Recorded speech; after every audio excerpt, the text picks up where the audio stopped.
क्या सत्संग बहुत जरूरी है? बिना सत्संग के तो जीवन एकदम अधूरा है महाराज। क्यों?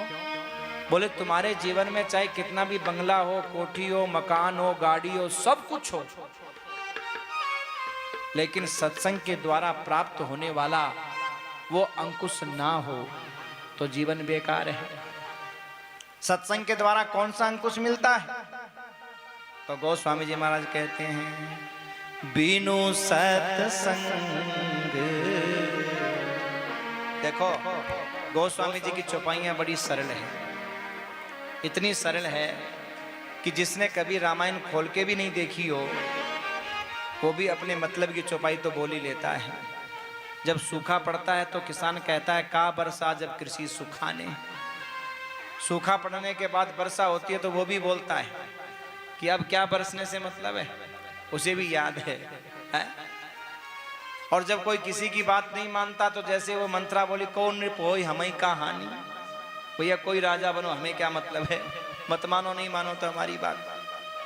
यानी हर व्यक्ति को अपनी मतलब की चौपाइयां याद है, इतनी सरल है रामचरितमानस। तो जिस समय ये चौपाई गाई जाती है ना, कोशिश करिए कि आप भी साथ में गुनगुनाएं, आनंद ज्यादा आएगा। हाँ, आनंद ज्यादा आएगा। और महाराज निद्रा देवी भी, क्योंकि हम लोग चकाचक बढ़िया एकदम नाश्ता वास्ता करके स्वादिष्ट बनता ही है, तो 2 का 4 यहाँ तक नहीं, यहाँ तक भर के बैठते हैं। अगर अल्पाहार नाम तो है अल्पाहार, पर अल्प थोड़ी होता है, वो तो पूरा ही होता है महाराज। हाँ, अल्प नहीं होता। आपकी बात नहीं, मैं अपनी बात कर रहा हूँ, नाराज मत हो जाना। आप लोग तो अल्पाहारी करते होंगे, पर सच यही है सजनों, ये इंद्रियां बड़ी विचित्र होती हैं। जब स्वादिष्ट कोई चीज लगती है ना तो महाराज 1 2 4 पता नहीं, बाद में वो जब पेट में जाके फूलती है तब पता चलता है, तब ऐसे होता है। तो साथ में जब हम चौपाई गुनगुनाएंगे ना तो महाराज जी निद्रा देवी परेशान नहीं करेंगे। इसलिए जितनी समझ में आए उतनी महाराज आप गुनगुनाइए। बिनु सत्संग विवेक ना होई, बिनु सत्संग विवेक ना होई, बिनु सत्संग विवेक ना होई, बिनु सत्संग विवेक ना होई, राम कृपा बिनु सुलभ न सोई, राम कृपा बिनु सुलभ न सोई, बिनु सत्संग विवेक न होई, राम कृपा बिनु सुलभ न सोई। सजनों, बिना सत्संग के जीवन में विवेक नहीं मिलता, बिना सत्संग के। और सत्संग बिना राम की कृपा के नहीं मिलता। राम कृपा बिनु सुलभ न सोई। आप कहोगे महाराज इस विवेक से होता क्या है?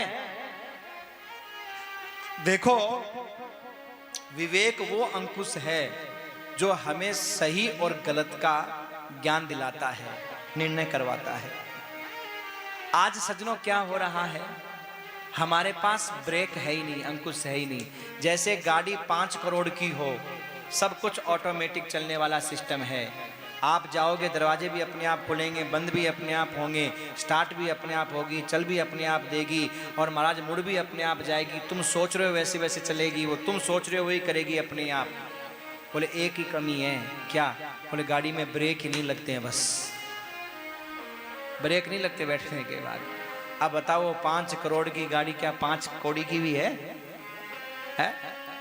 ऐसे ही तुम्हारे पास में चाहे सब कुछ है, लेकिन अगर विवेक नहीं है, विवेक वही ब्रेक नहीं है कि क्या सही है क्या गलत है, इसका निर्णय लेने की क्षमता नहीं है, तो तुम्हारी जिंदगी 2 कौड़ी की है। वो कोठियां किसी काम की नहीं, बंगला किसी काम का नहीं।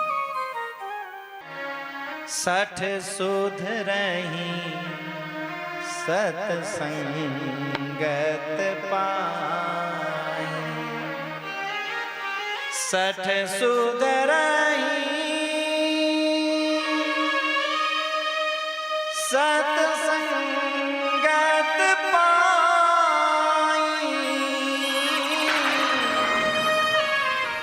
पारस परस उघात सुहाई। अगर सच मूर्ख व्यक्ति भी, हाँ, अगर कोई दुष्ट व्यक्ति भी महाराज सत्संग का संग कर ले, सत्संगी व्यक्ति का संग कर ले, तो सजनों उसके जीवन में भी सुधार आ जाता है। उसके जीवन में भी मान लो किसी का बिल्कुल भी मन नहीं है, बिल्कुल भी धार्मिक नहीं है, बिल्कुल भी कभी वो कोई तीर्थ यात्रा का कोई मन नहीं है, पर भगवान साईं जी ने कह दिया कि भाई कथा है, और रिश्तेदारी के नाते या प्रेम के नाते कैसे भी वो व्यक्ति कथा सुनने के लिए आया। अब महाराज मन तो नहीं है बैठने का, लेकिन इतनी दूर आए हैं, क्या कहेगा महाराज जजमान, भगवान साईं जी क्या कहेंगे, ये सोच करके बैठ गया और सत्संग की एक बात भी उसको लग गई, तो सजनों गारंटी की बात है वो मूर्ख आदमी भी अपने जीवन में बदलाव ले आएगा। यही बात समझाई गई है। दुष्ट व्यक्ति भी अगर इस सत्संग का संग करे तो जीवन में उसके बदलाव आ जाता है। बोले ऐसे कैसे? बोले लोहा जंग खा के पड़ा है, किसी काम का नहीं है, पर जैसे ही पारस का स्पर्श करता है तो वो लोहा भी सोना हो जाता है। तो जब पारस मणि की इतनी ताकत है कि लोहे को सोना बना देती है, तो क्या इस दिव्य महाराज कथा रूपी जो ये रामचरितमानस है, क्या ये वो पारस मणि से कम है क्या? जो दुष्ट को महाराज उसकी दुष्टता छुड़वा करके और महाराज उस सठ को, मूर्ख को और ज्ञान प्राप्त ना करा सके। सत्संग की बड़ी महिमा है मेरे भाई, ध्यान रखिएगा। अगर जीवन में सत्संग नहीं है तो चाहे तुम कितने भी कुछ बन जाओ, कितना भी कुछ कर लो, लेकिन इतना बात ध्यान रखना, इतना ध्यान रखना महाराज, क्या कि इतना ध्यान रखना, जीवन में अगर सत्संग नहीं है तो बिना सत्संग के जीवन अधूरा है।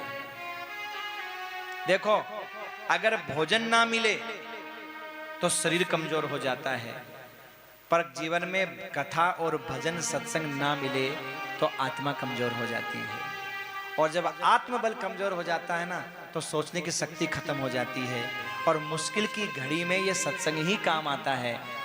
ये शरीर का बल काम नहीं आता मुश्किल की घड़ी में, आत्मबल ही काम आता है।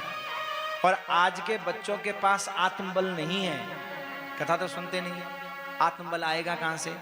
और आत्मबल की कमी होने के कारण ही छोटी छोटी बातों से वो डिप्रेशन में चले जाते हैं, जिद कर बैठते हैं, और जिद करने के बाद अपने जीवन का अंत कर बैठते हैं।